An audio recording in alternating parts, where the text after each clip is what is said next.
सबसे पहले एक बात ये कि आप सुभाष घई साहब के साथ इस तरह कॉन्टैक्ट में हैं। हिंदी कमर्शियल सिनेमा के एक बहुत बड़े डायरेक्टर प्रोड्यूसर माने जाते रहे हैं।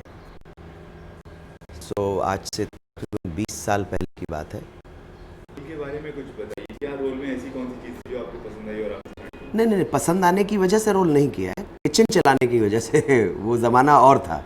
ऐसा नहीं था कि उन्होंने मुझे कुछ ऐसा कोई बड़ा तोप किस्म का रोल ऑफ़र कर दिया हो, लेकिन वो ज़माना आज से 19-20 साल का ऐसा हुआ करता था जब हम लोगों को हम इसलिए रोल नहीं करते थे। कई बार ऐसा होता था कि रोल इसलिए करते थे कि हमारा किचन चल सके। आप अपने रोल के बारे में बताइए प्लीज़। अपने रोल के बारे में ऐसा कुछ भी नहीं है। हिंदी कमर्शियल फिल्म्स के अंदर हीरो हीरोइन को छोड़कर बाकी इक्का दुक्का ही कुछ रोल होते हैं ऐसे कि जिनके बारे में बताया जा सकता है। और जब हिंदी कमर्शियल सिनेमा में आप किसी से पूछते हैं, हीरो से पूछते हैं कि आपका क्या रोल है, तो वो वही रोल होता है जो तकरीबन 1500 फिल्मों के अंदर होता है। तो ये जो सवाल है बड़ा बेमानी सा लगता है मुझको कि आपका रोल क्या था।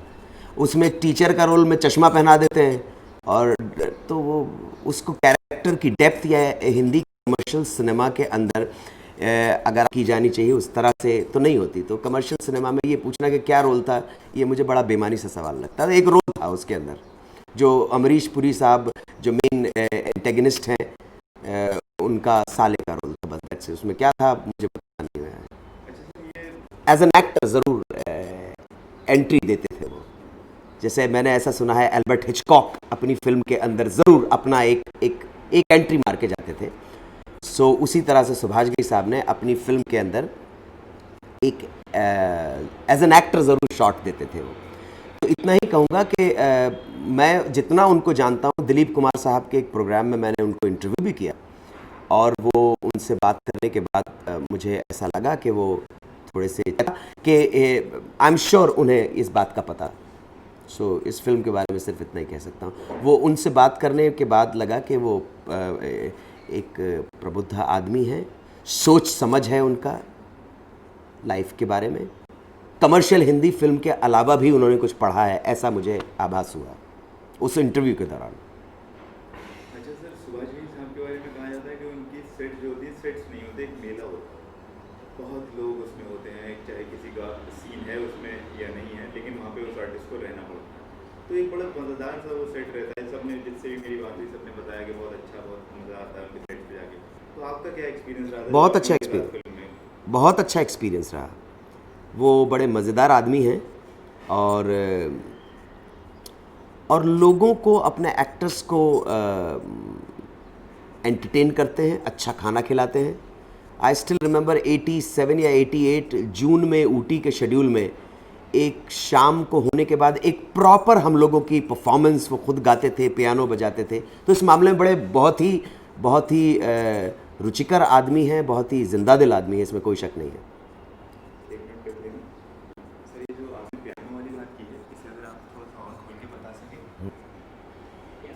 प्लीज। देखिए, सुभाष घई साहब को संगीत की तो समझ है कि एक कमर्शियल हिंदी फिल्म का संगीत कैसे बनाया जाता है। जब उन्होंने फिल्में बनाना शुरू किया तो उन्होंने कर्ज फिल्म से स्टार्ट अपना करियर किया, जो रीइंकार्नेशन ऑफ पीटर प्राउड से मुतासिर हुई थी वो फिल्म। लेकिन उसके गाने बहुत चले, ऋषि कपूर साहब ने उसमें काम किया, फिर एक के बाद एक उन्होंने हिट फिल्में वो देते चले गए। और आज के दौर में या पुराने दौर में भी हिट काउंट करता है। आप हिट देते चले जाइए, कोई आपको पूछेगा नहीं कि आप अच्छे हैं कि बुरे हैं। उनकी यूनिट बड़ी मज़ेदार यूनिट होती है। वो ख़ुद बहुत अच्छे होस्ट हैं, खाना खिलाने का और अच्छा ड्रिंक सर्व करने का उनको पैशन है, इतना मैं बोलूँगा। और ख़ुद कभी कभी पियानो के ऊपर वो उंगलियां भी चलाते हैं, पियानो बजाते हैं। उनकी बेटी छोटी सी थी, आई थिंक क्या मेघा नाम है या क्या नाम है उससे, उस बेटी को भी वो बचपन में पियानो सिखा रहे थे। ऊटी में उनके बहुत ही परफॉर्मेंस का मज़ा आया। हम पूरी यूनिट थे वहाँ पर, अच्छे लेवल का गाना बजाना हुआ। होली की उनकी पार्टीज़ बहुत मशहूर थी, और किसी ज़माने में वो मुझे बुलाया करते थे वहाँ पर, और मैं बहुत एंजॉय किया करता था। उन मड आइलैंड में उनका बंगला है, अभी तो पता नहीं, बरसों से उनसे मेरी मुलाकात नहीं हुई, वो कैसे हैं। मुझे भी पता भी नहीं है, लेकिन जहाँ पर भी हों उनको ईश्वर दीर्घायु प्रदान करे, वो स्वस्थ रहें और खुश रहें। अच्छा सर, आपके इतने दिन आप सेट पे रहे, ऊटी में रहे उनके साथ शेड्यूल में, तो सुभाष जी के साथ शेड्यूल में कोई मज़ेदार सा कोई मोमेंट, कोई घटना, कुछ ऐसी बात हमें बताइए जो हमारे व्यूअर्स को मुझे मालूम नहीं व्यूअर्स को जो मैं घटना बताने वाला हूँ पसंद आएगी या नहीं आएगी, वो मज़ेदार है या नहीं है ये मैं बता नहीं सकता हूँ। वो मेरे लिए बड़ी एनलाइटनिंग मोमेंट थे जब एक शॉट में महबूब स्टूडियो में एक सीन के दौरान जो कोरियोग्राफर हैं सरोज खान, वो माधुरी दीक्षित को कुछ करवाने की कोशिश कर रही थी और वो कुछ तालमेल, कोऑर्डिनेशन प्रॉपर बैठ नहीं पा रहा था, कम्युनिकेशन की कमी हो रही थी और वो जो माधुरी करने की कोशिश कर रही थी वो अच्छा नहीं लग रहा था। तो सुभाष घई साहब ने वो खुद उठे और उन्होंने नागरे पे म्यूज़िक चलवाया। वो जो गाने का पोर्शन है हो राम जी बड़ा दुख दीना, उसका जो इंट्रो है, और ख़ुद उन्होंने पूरा अभिनय नृत्य करके बताया और सरोज को बोला कि इस तरह से करो, और सरोज खान ने वो शॉट लिया।